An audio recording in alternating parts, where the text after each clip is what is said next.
नहीं। कलम अगर चलेगा, पहला कलम अगर चलेगा पहला मंत्रिमंडल में, तो 10 लाख नौजवान के सरकारी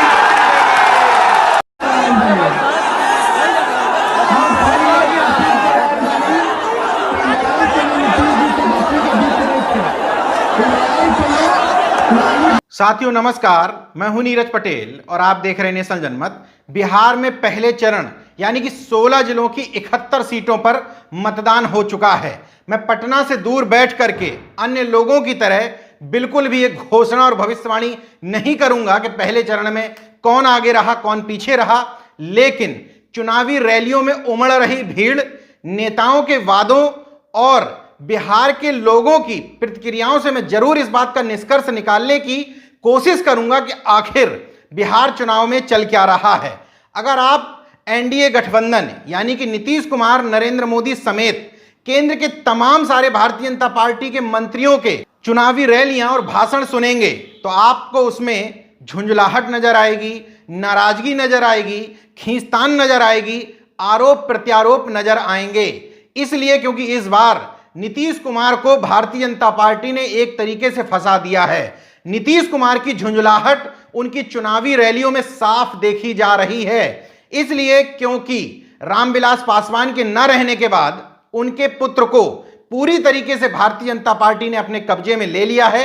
यह आरोप मैं इसलिए लगा रहा हूं कि बीजेपी के नेता लगातार कह रहे हैं कि एनडीए के कुनबे में अब चिराग पासवान की पार्टी लोजपा नहीं रही, लेकिन चिराग पासवान लगातार कह रहे हैं कि हम भारतीय जनता पार्टी के साथ खड़े हुए हैं, आप हमें अपनाओ या ना अपनाओ, हम आपके साथ ही हैं। यह झुंझलाहट नीतीश कुमार की तमाम सारी रैलियों में दिख भी रही है।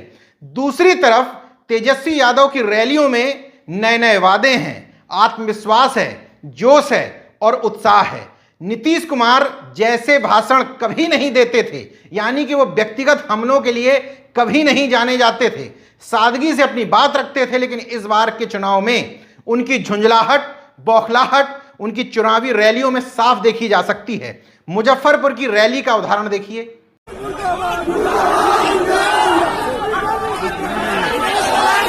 ये मुर्दाबाद कह रहे हो, जिसका जिंदाबाद कह रहे हो उसका सुनने जाओ। अरे जिसका जिंदाबाद कर रहे हो उसको सुनने के लिए जाओ।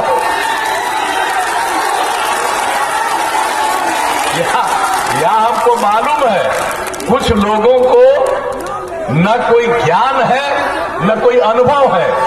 हम समाज को एक करने में लगे, अब वो लोग लगे हुए हैं समाज को फिर बांट दो।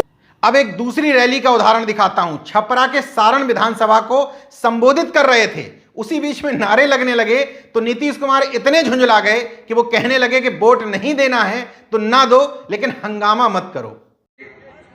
क्या बोल रहे हो, क्या बोल रहे हो? जरा हथवा उठाओ, कैगो अनाप शनाप बोल रहे हो? जरा हाथ उठाओ। चारा चोर है सब, चारा चोर। यहां पर ये सब हल्ला मत करो। तुमको अगर वोट नहीं देना है मत दो, बिल्कुल। लेकिन जरा बताइए भाई ये हल्ला कर रहा है सही है कि गलत है? जरा बोलिए जोर से। इतनी झुंझलाहट तक तो ठीक थी, लेकिन सुशासन बाबू इससे एक कदम आगे बढ़ गए। वो कभी भी चुनाव में निजी हमले नहीं करते थे। अभी तक लालू यादव के परिवार पर उन्होंने इस तरीके से व्यक्तिगत हमला नहीं बोला था जिस तरीके का हमला एक चुनावी रैली में वो बोल गए। जरा सुनिए। किसी को चिंता है 8-8, 9-9 बच्चा बच्ची पैदा करता रहता है, क्या मालूम है किसी को? बेटी पर भरोसा ही नहीं, कई बेटियां हो गई तब बेटा हुआ।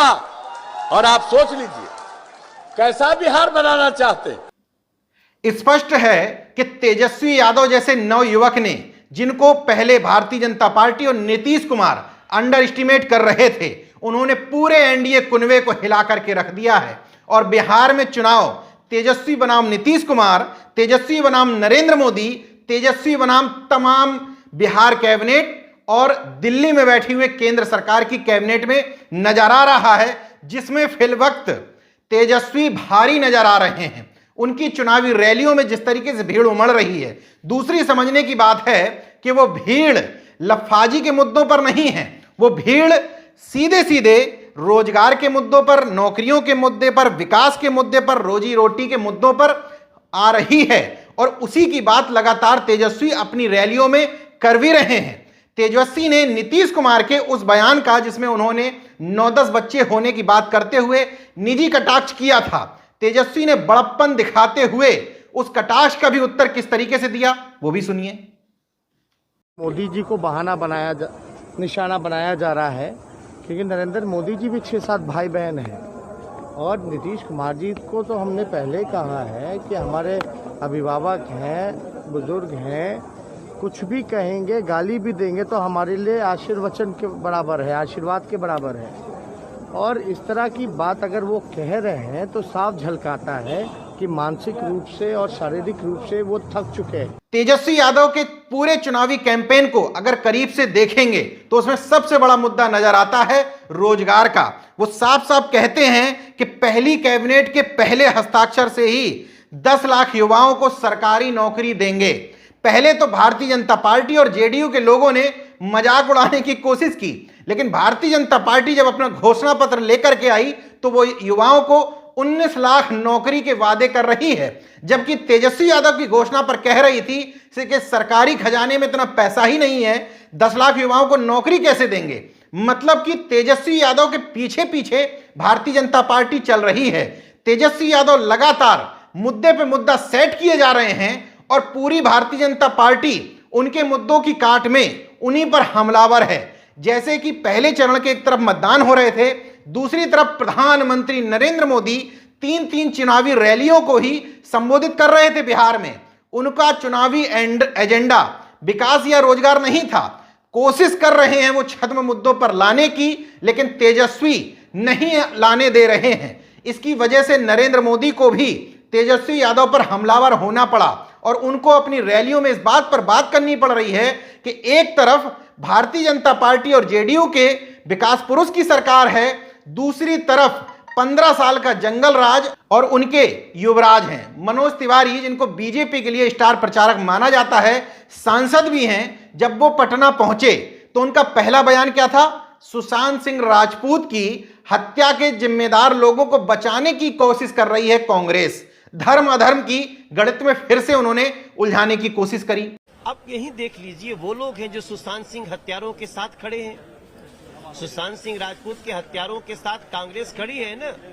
महाराष्ट्र में उसके एफआईआर भी नहीं होने दिया, सीबीआई इंक्वायरी का विरोध किया। तो ये लोग सत्य पर असत्य की विजय कराना चाहते हैं, अधर्म की विजय कराना चाहते हैं। कुल मिलाकर के रोजी रोटी, नौकरी और विकास के मुद्दों पर तेजस्वी यादव अच्छी खासी भीड़ जुटा रहे हैं। अब ये भीड़ वोट बैंक में परिवर्तित होगी या नहीं, ये तो रिजल्ट आने के बाद ही पता चल पाएगा। लेकिन इतना स्पष्ट है कि एनडीए और जेडीयू के लिए तेजस्वी इस बार बड़ी चुनौती बन गए हैं। तेजस्वी यादव मुद्दे सेट कर रहे हैं, उन मुद्दों पर पीछे पीछे एनडीए टहल रही है। तेजस्वी यादव नौकरी संवाद कर रहे हैं, शिक्षा पर पूरे बजट का 22% खर्च होने की बात कर रहे हैं, पूरे बिहार के लोगों को अच्छी शिक्षा, अच्छी नौकरी की भी बात कर रहे हैं। और तो और तेजस्वी यादव इन चुनाव में इतने सालीन नजर आ रहे हैं कि वो सिर्फ अपने मुद्दों पर टिके हुए हैं, दूसरों पर हमलावर कम नजर आ रहे हैं। वहीं दूसरी तरफ तमाम जेडीयू के लोग और भारतीय जनता पार्टी के लोग हमलावर ज्यादा नजर आ रहे हैं अपने मुद्दों की बात करने के बजाय। यही इस बात का प्रमाण है कि एक तरफ जहां झुंझलाहट और बौखलाहट है, वहीं दूसरी तरफ युवा आत्मविश्वास और जोश है।